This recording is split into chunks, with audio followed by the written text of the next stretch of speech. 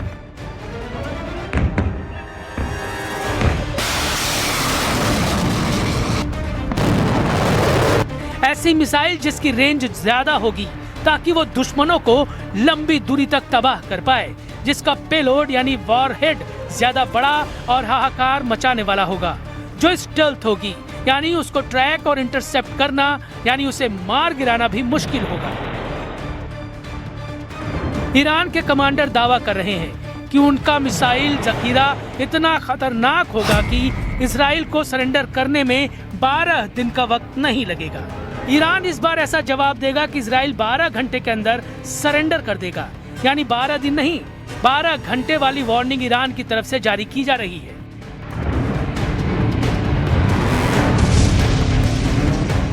Israel के प्रधानमंत्री Netanyahu भी जानते हैं कि इस वक्त खामैनी का इरादा क्या है और अगर ईरान पर हमला किया गया तो काउंटर अटैक किस लेवल का होगा। इसलिए इजराइल में ईरान की मिसाइल पावर को लेकर सायरन बजना शुरू हो गया है।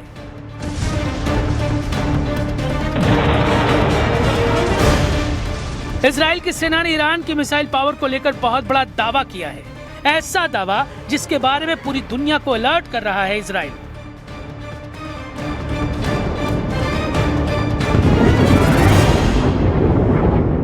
इजरायली सेना के एक बड़े कमांडर ने इजरायली संसद को बताया है कि ईरान ने जून में हुए युद्ध के बाद अपनी बैलिस्टिक मिसाइल का प्रोडक्शन बढ़ाना शुरू कर दिया है। उसकी मिसाइल ज्यादा रेंज की भी है, बड़े वॉरहेड से भी लैस है और उसको रोकना पहले जैसा आसान नहीं होगा। इजरायली सेना ने कहा है कि इस बात को नेतन्याहू सरकार बहुत गंभीरता से ले। Look, we don't seek escalation. I hope they don't. But if they do, all bets are off.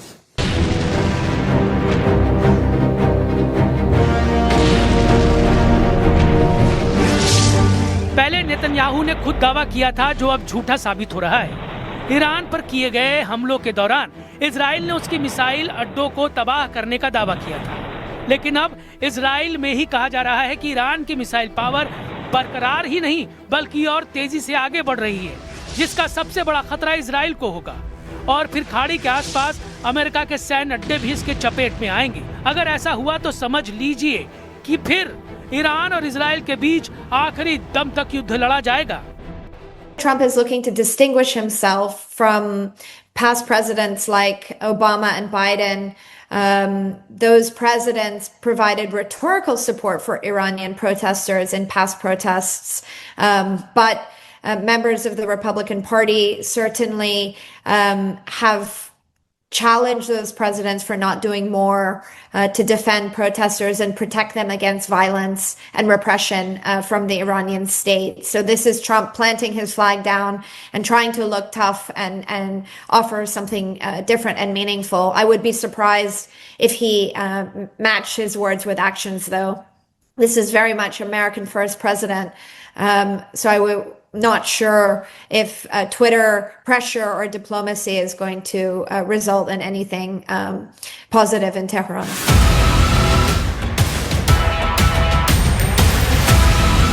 9/11 का आतंकवादी हमला याद कीजिए। ट्रंप ने इस वीडियो को सैकड़ों बार देखा है। इसी वीडियो को देखकर अमेरिका के हर राष्ट्रपति ने सैकड़ों बार कसम खाई है कि अब हर दुश्मन को इसी तरह चुन चुन कर मारेंगे। 9/11 के हमले के बाद इन 25 सालों में अमेरिका ने 6 टारगेट चुने। शुरुआती टारगेट जॉर्ज डब्ल्यू बुश के कार्यकाल में खत्म किए गए, फिर बराक ओबामा आए, उस दौर में भी जंग जारी रही। बाइडेन के राष्ट्रपति रहते हुए भी युद्ध होते रहे और अब डोनाल्ड ट्रंप के कार्यकाल में अमेरिका के अंकल सैम का सबसे खतरनाक रूप देखने को मिल रहा है। जॉर्ज डब्ल्यू बुश के कार्यकाल में पहला नंबर आया इराक का, जहां से सद्दाम हुसैन का तख्ता पलट किया गया, फिर उन्हें फांसी दी गई। इसके बाद बराक ओबामा राष्ट्रपति बने। फिर दूसरा नंबर आया लीबिया का, जहां मुअम्मर गद्दाफी का तख्ता पलट किया गया। इस दौरान अराजक हुए लीबिया में गद्दाफी की हत्या भी कर दी गई। ट्रंप के राष्ट्रपति बनते ही अमेरिका की फोर्स सुपर एक्टिव हो गई। तीसरे नंबर पर लेबनान यानी हिजबुल्लाह की लीडरशिप को खत्म कर दिया गया और फिर चौथे नंबर पर गाजा यानी हमास को पूरी तरह से खत्म कर दिया गया। हिजबुल्लाह और हमास दोनों इजराइल के दुश्मन रहे हैं। 5वां नंबर आया सीरिया का, जहां अमेरिका और इजराइल की मदद से जुलानी ने बशर अल असद का तख्ता पलट किया।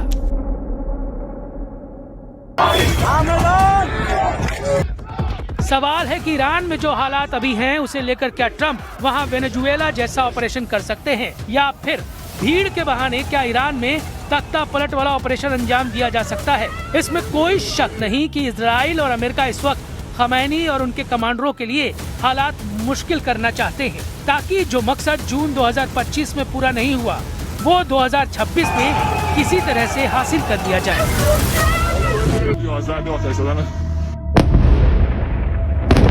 पुतिन के करीबी और रूस के पूर्व राष्ट्रपति दिमित्री मेदवेदेव ने यूरोप में वेनेजुएला की तरह किडनैपिंग की धमकी दी है। मेदवेदेव ने जर्मनी के चांसलर फ्रेडरिक मर्ज को निकोलस मादुरो के जैसे गिरफ्तार करने का सुझाव दिया है। उधर ट्रंप ने एक बार फिर से पुतिन के खिलाफ बयानबाजी शुरू कर दी है। ट्रंप ने पुतिन के घर पर हुए ड्रोन हमले में यूक्रेन का साथ दिया है, तो वहीं पेरिस में पुतिन के 27 दुश्मनों ने नया वॉर प्लान बनाना शुरू कर दिया है।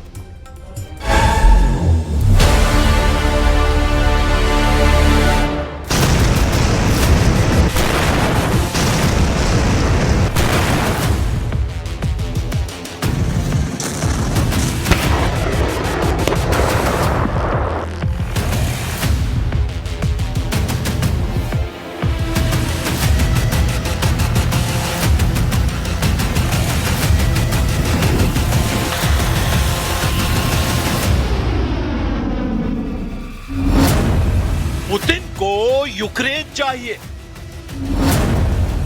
ट्रंप को ग्रीनलैंड चाहिए,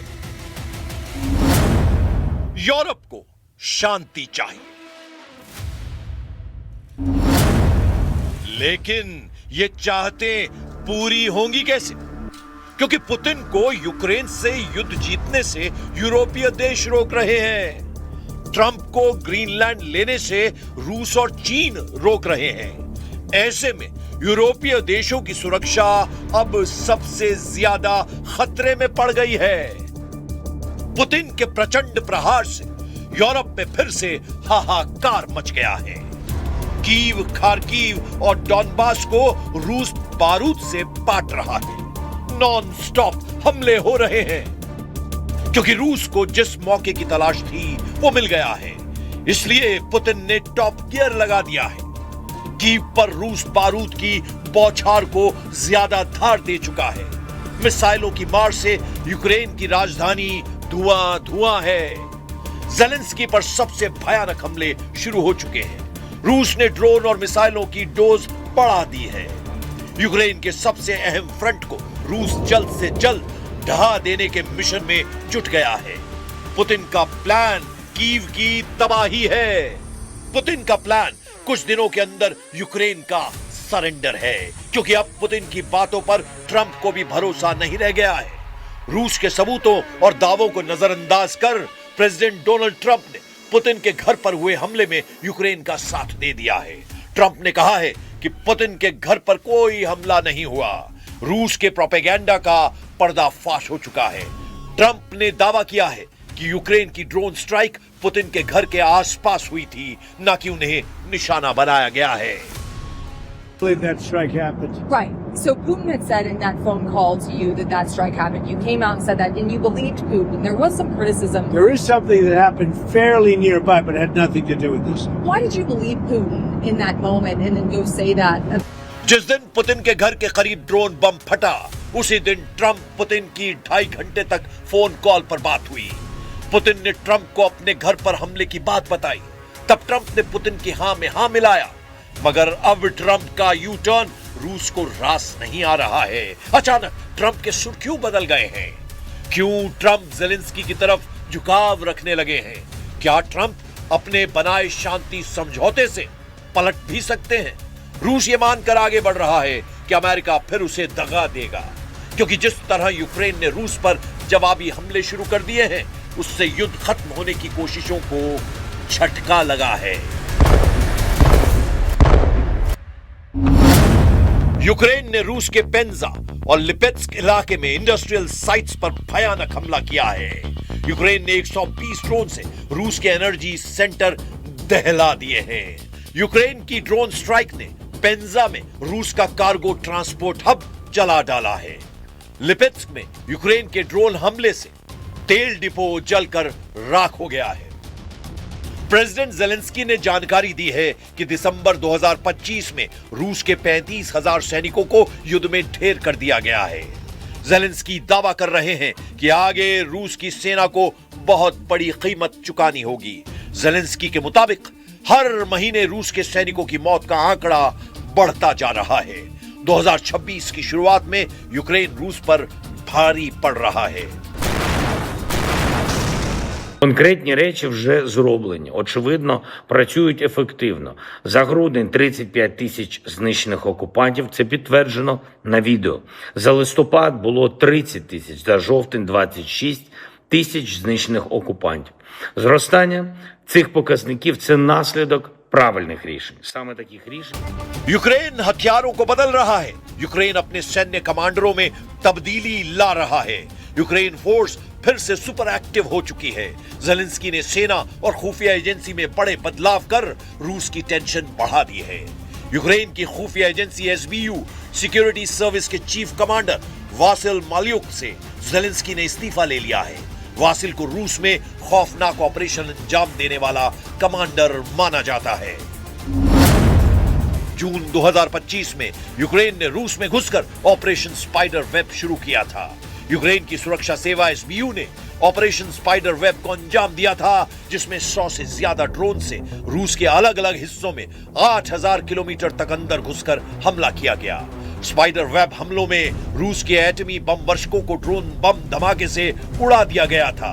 रूस पर हुए इस सबसे भयानक हमले की कमान वासिल माल्युक के पास थी। इतना ही नहीं, पुतिन के करीबी और रूस के परमाणु सुरक्षा बल के chief lieutenant general Igor Kirillov को मॉस्को में बम से उड़ाने का प्लान भी वासिल का बनाया बताया जाता है। इगोर किरिलोव रूस के सबसे कुख्यात जनरलों में एक थे, जिन पर ब्रिटेन ने प्रतिबंध लगा रखे थे। पुतिन को सबसे ज्यादा नुकसान पहुंचाने वाले कमांडर की जगह अब ज़ेलेंस्की ज्यादा खूंखार कमांडर की तैनाती करने जा रहे हैं। ज़ेलेंस्की ने यूक्रेन की लीडरशिप में बड़े बदलाव का ऐलान भी किया है।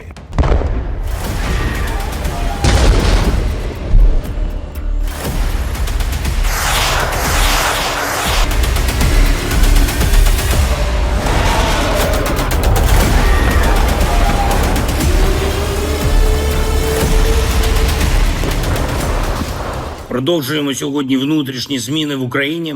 Кожна має посилити нашу державу, нашу українську стійкість. 5 обласних адміністрацій.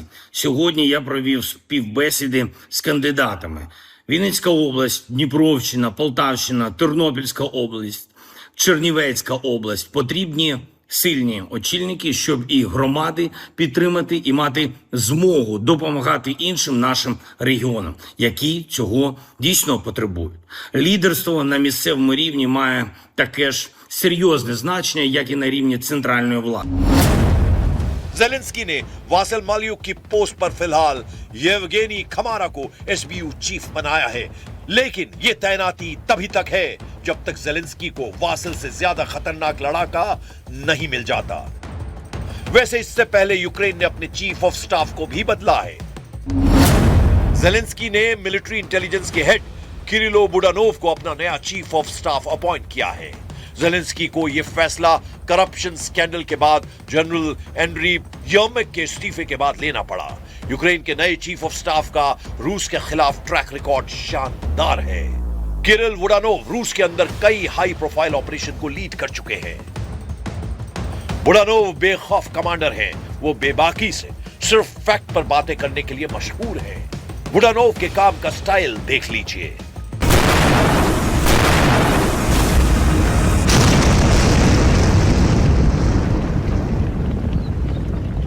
Не треба драматизувати ситуацію. Це перше, що я хочу сказати. Насправді ситуація мало чим відрізняється від тієї, яка була і умовно, і абсолютно прямо вчора-позавчора, і тієї, яка була місяць тому. Подивіться, будь ласка, на факти, а не на просто риторику, яку всі намагаються розганяти, не розуміючи реального стану і не бачачи кількісні показники.